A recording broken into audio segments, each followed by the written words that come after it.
Buongiorno a tutti e siete benvenuti a Nissa. E aqui sobre la qual del castelo che va ti parla della mia villa.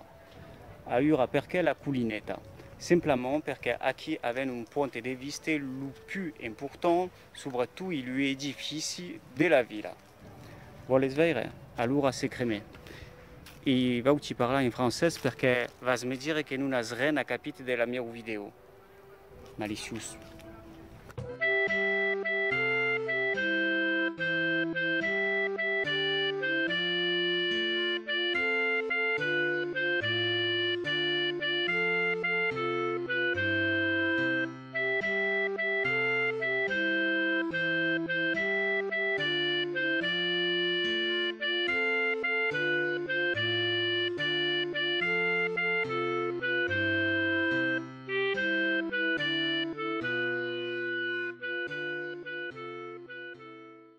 Il y a 400 000 ans d'années, Terra Amata était une plage de galets située dans une crique à l'embouchure du Paillon.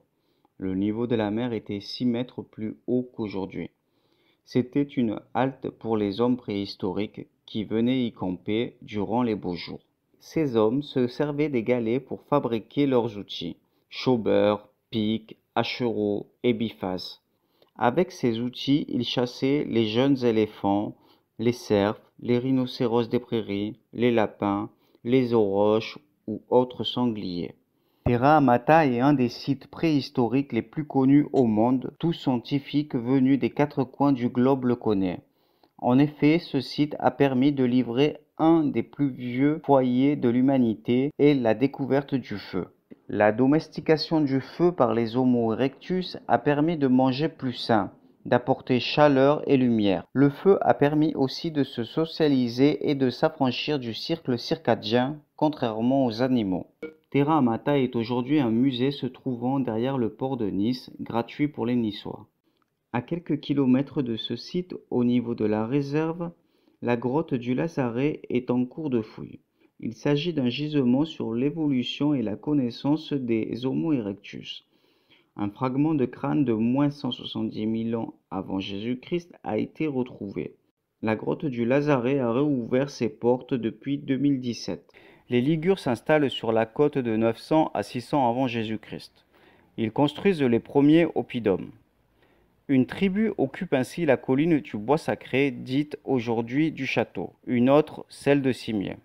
À partir du 8e siècle avant Jésus-Christ, les Celtes arrivent et s'intègrent progressivement aux populations locales, donnant naissance à la civilisation celto-ligure. Au 6e siècle avant Jésus-Christ, les Phocéens débarquent dans les calanques de la Méditerranée et y fondent la colonie de Massalia, Marseille.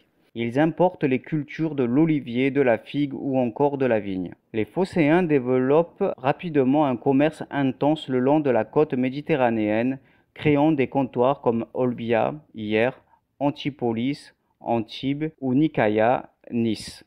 Nice qui signifie la victorieuse. Plusieurs avis divergent sur l'origine de son nom. Est-ce dû à une victoire contre l'envahisseur, donc celle par qui la victoire serait venue? Est-ce dû en hommage à leur déesse grecque Nike ou est-ce simplement dû au courant d'eau qui se trouvait sur le pied de la colline du château, se nommant Nice? Ainsi donc, la première citadelle fut fondée sur la butte du château. En 154 avant Jésus-Christ, des peuplades de l'arrière-pays attaquent les villes du littoral. Les Phocéens demandent l'aide des Romains qui interviennent pour les défendre, mais aussi en profitent au passage pour annexer quelques terres. Cemenelum devient la capitale de la province romaine des Alpes-Maritimes. Elle est desservie par une importante route, la Via Julia Augusta, qui dessert la Provincia Romana. La ville sera pourvue d'un amphithéâtre et de 3 thermes. Ces équipements laissent penser que la cité a dû au moins compter 10 000 habitants, l'amphithéâtre pouvant accueillir jusqu'à 5 000 spectateurs. À 3 km de Cemenelum, Nicaïa est quant à elle toujours dans la sphère grecque. Les deux cités vivent en bon voisinage. Nicaïa la grecque et Cemenelum la romaine ont chacune leur pouvoir et leur évêché. Après la chute de l'Empire romain en 476, commence le Moyen Âge par une période troublée d'invasions dans toute l'Europe. Barbares, Huns, Wisigoths, Francs et autres alamages qui va durer jusque dans les années 900. Mieux protégée sur les pentes de la colline du château, la population de Semenelum se réfugie à Nicaea qui prend peu à peu le pouvoir dès le 5e siècle. Au 6e siècle, un petit château est édifié au sommet de la colline, protégé par une muraille. À la même époque, un habitat se développe sur le plateau. En 777, l'église Saint-Pons est fondée sur les lieux de la décapitation de ce pauvre martyr. Cette église aura un rôle important sur la christianisation de la ville. En 813, les Sarrasins ravagent Nice, détruisent totalement l'abbaye de Saint-Pons et étendent leur domination sur toute la Provence orientale, dite la Côte des Maures. Le comte Guillaume d'Arles chasse les Sarrasins en 974 et devient le premier maître du comté de Provence. L'abbaye de Saint-Pons est quant à elle reconstruite par l'aide des nobles en 999. Dès le nouveau millénaire, de 1000 à 1388, l'histoire de Nice s'entremêle avec celle des comtes de Provence, de Barcelone, d'Anjou, mais aussi des rois de Sicile et de Naples. Une vraie salade niçoise avec un système féodal qui se met en place. À cette même époque se multiplient les villages perchés, composante essentielle du paysage de l'arrière-pays. Le château est édifié environ à l'an 1000. La ville s'enrichit par le commerce avec Pise et Gênes. À des rêves d'autonomie, sa première charte est établie en 1176. La ville basse devient un centre de commerce actif. Le château est alors détruit en 1215 lorsque la ville se donne à Gênes. Il est restauré en 1229 et sert alors de résidence au comte de Provence qui mentionne passer de bonnes fêtes de carnaval dans sa ville. L'effort démographique s'accentue. La ville passe de 7000 habitants en 1300 à 13 500 habitants en 1340, soit près du double en 40 ans. Malheureusement, 7 ans plus tard, en 1347, la peste noire s'abat sur la ville et décime les 2/3 de la population qui retombe aux alentours de 5000 habitants. En 1382, à la suite de la mort de la reine Jeanne de Provence, la guerre civile éclate entre les deux clans protestants au pouvoir, les Anjou et les Duras. Marseille, puis Aix-en-Provence, s'allie aux Anjou pendant que Nice et l'arrière-pays soutiennent les Duras. Ainsi, pour échapper à ses rivaux victorieux, Nice se place sous la protection du comte de Savoie, Amédée VII, allié des Duras, en 1387. C'est l'acte de dédition qui a lieu en 1388. Nice provençale devient alors savoyarde. On appellera son territoire les Nouvelles Terres de Provence, qui deviendront par la suite comté de Nice. En 1482, la Provence est rattachée au royaume de France, pendant que le comté de Nice appartient toujours à la maison de Savoie. Ainsi, au XVIe siècle, Nice subit évidemment les conséquences de l'annexion de la Provence au royaume de France et se retrouve coincée entre la France et quelques-uns de ses pires ennemis. C'est alors qu'en 1543, le roi de France, François Ier, allié au sultan turc Soliman le Magnifique, ordonne de prendre la ville. 20 000 franco-turcs siègent devant la ville pendant que 120 galères de combat attaquent Nice par la mer. Les ennemis s'installent à Cimiez, Montgros, Montboron, Riquier. C'est à cette époque que Catherine Ségurane, héroïne niçoise, se fait remarquer. En effet, cette lavandière si laide qu'on surnommait la Maufatche, la malfaite en niçois, monte au créneau. En haut du bastion, elle assomme avec son battoir à linge l'ennemi turc. La légende raconte qu'elle va même jusqu'à montrer son postérieur si moche qu'il fit fuir l'envahisseur. Mythe ou réalité, Catherine Ségurane est aujourd'hui l'héroïne niçoise, sorte de Jeanne d'Arc à la française, représentant le courage et le patriotisme. Malgré cet acte héroïque, les Français ravagent la ville basse qui capitule alors que le château résiste. Début septembre arrivent Charles Quint et Charles III de Savoie à la tête des armées de secours. Les Franco-Turcs se retirent précipitamment dans la nuit du 7 au 8 septembre 1543, laissant une région dévastée et meurtrie. Afin de ne plus être assiégé par les Français, en 1560, le duc Emmanuel Philibert dote le comté de Nice d'un système défensif redoutable. La population se trouvant sur la ville haute rejoint la ville basse. Toute la partie haute de la colline et du château deviennent un site militaire. Nouveaux bastions, remparts améliorés, murailles d'environ 2300 mètres, la vocation militaire de Nice ne s'arrête pas là. Construction du mont Talbot qui permet une vue remarquable sur les côtes, construction du fort Saint-Hospice à Saint-Jean-Cap-Ferrat, mais aussi fortification de la citadelle de Villefranche-sur-Mer. Ce système défensif permet un contrôle total sur les rives du comté de Nice, qui est le seul débouché maritime pour la maison de Savoie. Le château de Nice, quant à lui, est alors considéré comme l'un des plus imposants. Il est paré pour toute nouvelle attaque. Encerclée dans les remparts, la ville basse est à l'étroit avec l'arrivée des habitants de la ville haute, les riches.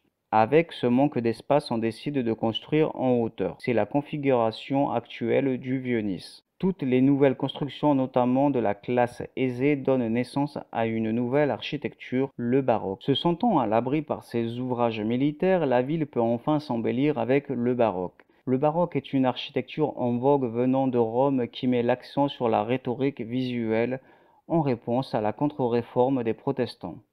Dorures, colonnes torsadées, marbre, boiseries, fresques en trompe-l'œil, statues, anges ou dessins sont utilisés à profusion. Le baroque doit susciter émerveillement, grandeur et pouvoir. Le pouvoir de l'Église, mais aussi celui des monarques, des familles nobles et riches qui construisent dans cette nouvelle mode. Une multitude d'églises baroques s'érigent dans la ville basse. Église du Jésus, chapelle des pénitents, bleu, blanc, rouge, noir. Les palais baroques voient le jour, Lascaris, Hérault, Augrand, nouvelle façade du palais communal en 1758. À la fin du siècle, Louis XIV s'autoproclame comte de Nice et annexe la ville à 2 reprises, 1691-1705. Très agacé par tant de mépris, le roi Soleil fait raser la citadelle et abattre les remparts de la ville lors du deuxième siège. Les progrès militaires tels que le canon explosif ont permis de venir à bout du château de Nice en 1705. Une dizaine d'années après, avec le traité d'Utrecht 1713, la France restitue le comté de Nice à la Savoie qui devient entre-temps royaume de Sardaigne. Définitivement libérée de ses remparts et la paix retrouvée, Nice se modernise avec un vrai développement économique piloté par Turin, sa capitale. 1717, route du sel Nice-Turin, carrossable en 1780. 1749 débutent les travaux du port Olympia. 1750, le percement de la place Garibaldi. 1774, création du quai Rambacapeu pour relier le nouveau port aux Ponchettes. 1776, ouverture d'une terrasse promenade dédiée à la contemplation de la mer. Ces maisons et hangars se situent en lieu et place du rempart sud de la ville, qui a été détruit. De nouvelles rues larges et rectilignes, rue Ségurane et Cassini voient le jour, ainsi que de grandes places. La place Victor, aujourd'hui la place Garibaldi, achevée en 1790 et la future place Île de Beauté. Le médecin écossais Tobias Smollett séjourne 2 ans à Nice pour des raisons de santé. Il livre en 1765 les premières descriptions enthousiastes de Nice auxquelles répondent les aquarelles de l'album d'Albany Beaumont. Dès le milieu du XVIIIe siècle, une nouvelle vocation s'amorce pour Nice. Le tourisme hivernal avec l'arrivée des Anglais d'abord attirés par les descriptions du livre de Tobias Smollett, voyage à travers la France et l'Italie. De ces images naît un engouement en Angleterre puis dans l'ensemble de l'Europe pour le séjour d'hiver sur la Riviera. À partir de 1755, les aristocrates européens sont de plus en plus nombreux. Lady Fitzgerald, les ducs d'York et de Gloucester, Lord et Lady Cavendish, le prince de Brunswick, les duchesses de Penthièvre et de Bourbon-Condé, l'archiduc de Milan Ferdinand viennent séjourner.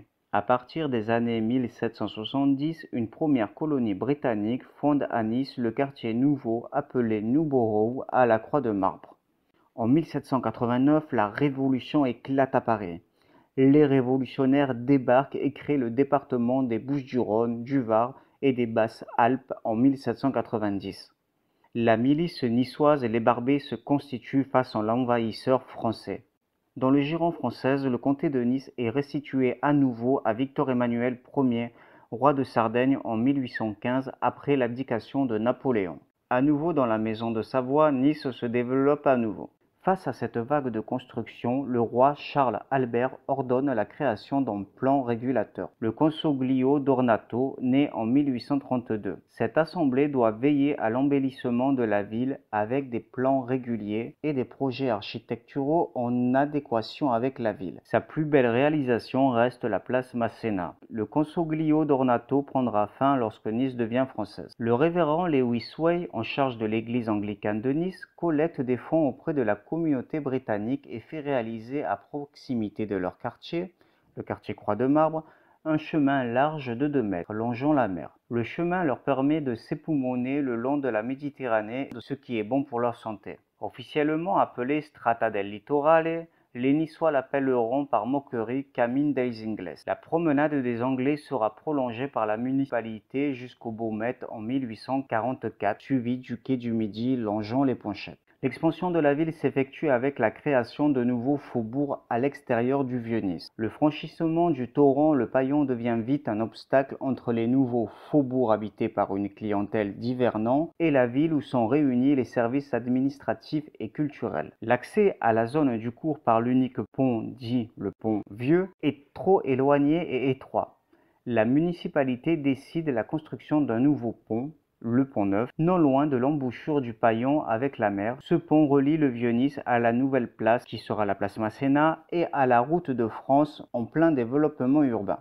Le roi de Sardaigne ne lésigne pas sur les moyens pour rendre sa ville plus belle. Le quartier du port s'élève, la vaste place Masséna ouvre ses arcades, les grands boulevards et autres longues avenues du centre-ville sont tracées. Sur le plan économique, la concurrence des ports de Gênes et de Savone est très rude. L'abolition des franchises du port de Nice en 1853 est extrêmement mal vécue par les Niçois. Au milieu du XIXe siècle, les hivernants rapportent déjà plus d'argent que les cultures traditionnelles, notamment avec de nouveaux venus, les Russes. En 1856, l'impératrice Alexandra Féodorovna vient séjourner à Nice dans le but de développer des échanges commerciaux. La tsarine est très aimée des Niçois. Elle donne de grosses sommes d'argent pour les hôpitaux, œuvres charitables et contribue à la fondation de la caisse d'épargne. La communauté russe s'accentue avec les édifices religieux, palais et villas qui se construisent. À la fin du XIXe siècle, les rois de Piémont-Sardaigne s'attaquent au vaste chantier de l'unification italienne. Grâce à l'aide de l'armée française, l'unification italienne voit le jour. Chose promise, chose due. Pour remercier l'armée française, le nouveau roi d'Italie donne le comté de Nice et la Savoie à la France. Le traité de Turin est signé le 24 mars 1860. Un référendum maquillé les 15 et 16 avril entérine l'adhésion du comté de Nice à la France. Nous sommes en 1860. De son rattachement à la France et jusqu'à la Première Guerre mondiale, Nice va connaître la belle époque. La France poursuit l'œuvre de modernisation initiée par les rois sardes. Premier chemin de fer, réalisation du pont du Var et finalisation du port Olympia.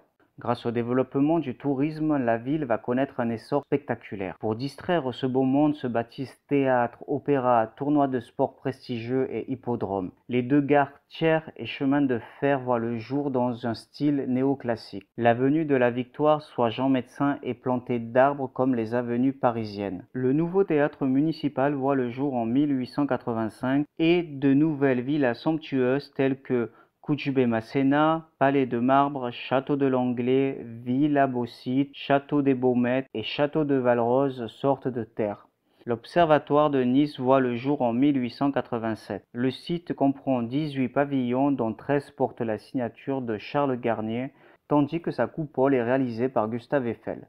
Le casino jeté promenade renaît de ses cendres en 1891 dans un style armoraesque avec une ossature de fer et des vitres. La cathédrale russe, la plus grande hors de Russie, est réalisée en 1912 proche du quartier du Piole où la communauté russe s'est majoritairement installée. Ses coupoles majestiques, ses sculptures et ses œuvres en font un bâtiment religieux d'exception. Janvier 1913. Le Negresco connaît une brillante inauguration où sont présents 7 têtes couronnées.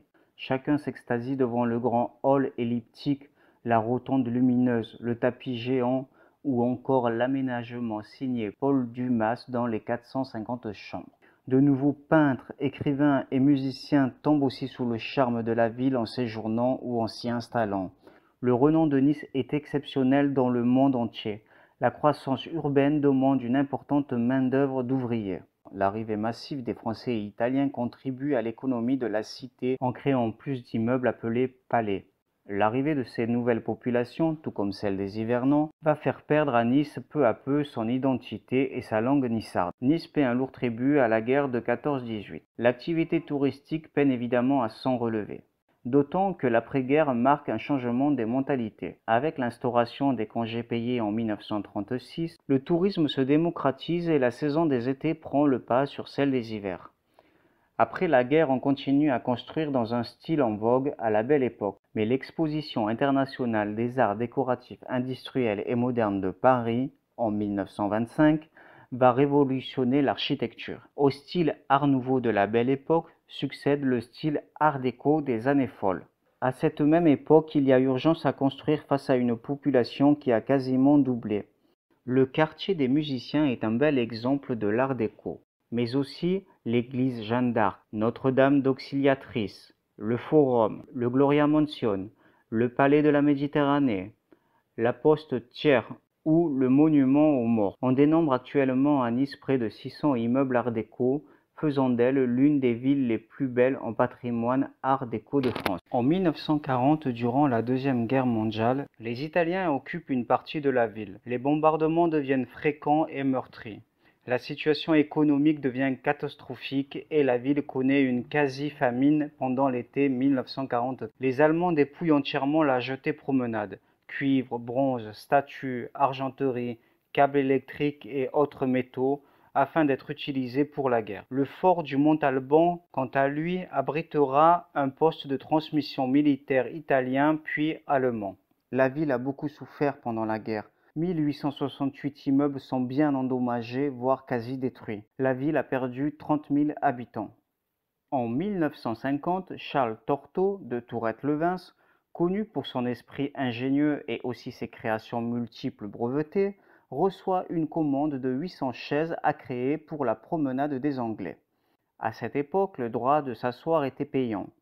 Une société était détentrice de cette concession. Charles Torteau imagine des chaises bleues cintrées de lamelles de bois en hêtre ou chêne qui provenaient de Belvédère. Cet assemblage se fait dans son atelier de Tourette les week-ends en famille à ses débuts. La concession prenant fin, les Niçois s'accaparent les chaises bleues. La fabrication cesse dans les années 70. Face à la demande de ses habitants, la municipalité installe de nouvelles chaises bleues, fabriquées en Haute-Loire cette fois-ci, et relookée par un designer Villemotte. La chaise bleue est aujourd'hui une des dignes représentantes de la ville. Ils sont faits partout. Sculptures, tableaux, dessins, photographies, imprimés, cartes postales, miniatures, objets d'art et même en chocolat. Après la guerre, Jean Médecin, qui redevient maire de la ville, s'oppose au général de Gaulle sur sa politique. À sa mort, son fils Jacques Médecin prend les pouvoirs de la municipalité en développant le tourisme d'affaires. Il dote la ville d'équipements structurants, comme le théâtre municipal, le musée d'art moderne et d'art contemporain ou le palais Acropolis. Il sera réélu 4 fois de suite, mais son mandat est marqué par d'importants problèmes de corruption. La ville connaît en outre de très graves problèmes d'endettement. En 1990, il démissionne et quitte la France pour éviter d'être mis en examen. 1995, Jacques Perrat, avocat, redresse les comptes de la ville et œuvre plusieurs chantiers.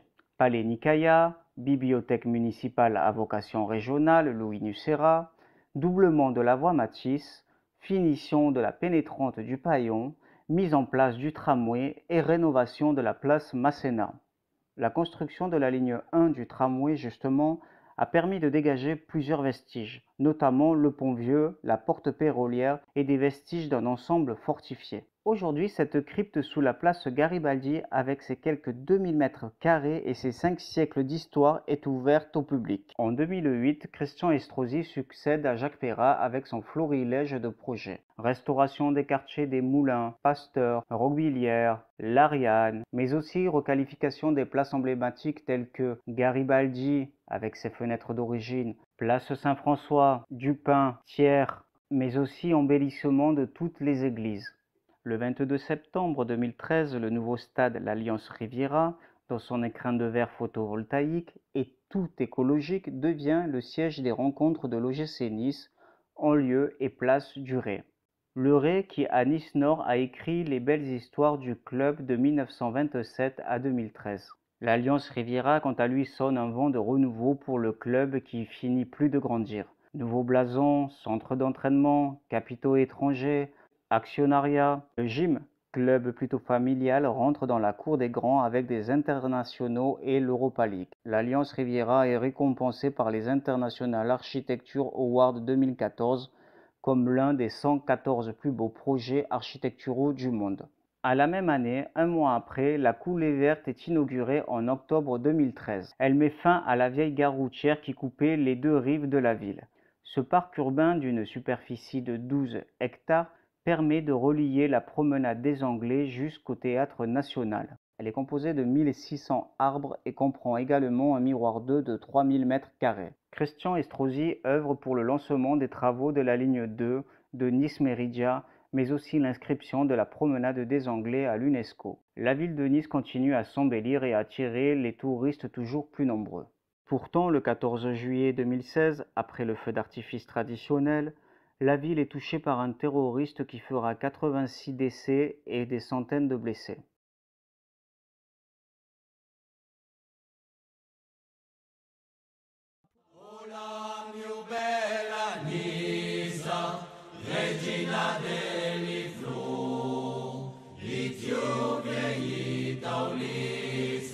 Eu canterai tot giù, canterai le montagna, lo chiostami de cor, li tiu verdi campagna, lo tiu gran sole d'or. Tu giù eu canterai, sotto li tiu tunella, la tiu mar d'azur, lo tiu ciel pur, et tu giù griderai, e la mio ritornella, viva, viva, Nice la bella. Canti la cappellina, la rosa e l'ulina, lo porte la marina, paium masculina. C'est ainsi qu'avec l'aide des pouvoirs publics, la communauté internationale et l'entraide niçoise, la ville reprend le dessus. La rénovation totale de la promenade des Anglais doublée de palmiers, de chênes et de bornes anti-intrusion voit le jour. Le développement de la plaine du Var avec ce qui se fait de mieux en matière écologique, d'innovation et de projets architecturaux continue de se développer. Nice, 5e ville de France, est la capitale de la Côte d'Azur. Son aéroport, le 2e de France après ceux de Paris qui attire quelques 13 millions de passagers. Son parc hôtelier est aussi le 2e, avec des établissements de renom tels que le e-Hotel, le Bosquello, le Méridien, le Plaza, le 8N ou l'Extrada. La ville possède le plus grand nombre de musées après Paris tels que Marc Chagall, Matisse, Mamac, photographie, art naïf, art déco. Nissa, c'est aussi sa cuisine aux spécialités et aux saveurs de la Méditerranée. Soca, Pissaladière, ses vins labellisés et son pastis. Côté sportif, la ville ne reste pas sur le banc de touche. OGC Nice, Nice Volley, ONN, handball, mais aussi des grandes épreuves mondiales telles que l'Ironman, la voile, le patinage, le marathon. Nice se veut entièrement moderne, avant-gardiste, à la pointe de la technologie et toujours plus verte. Nice a son microclimat, son patrimoine architectural, si baroque, art déco, art nouveau, néoclassique, et son identité si forte qui font d'elle l'une des villes les plus attachantes et les plus belles du monde.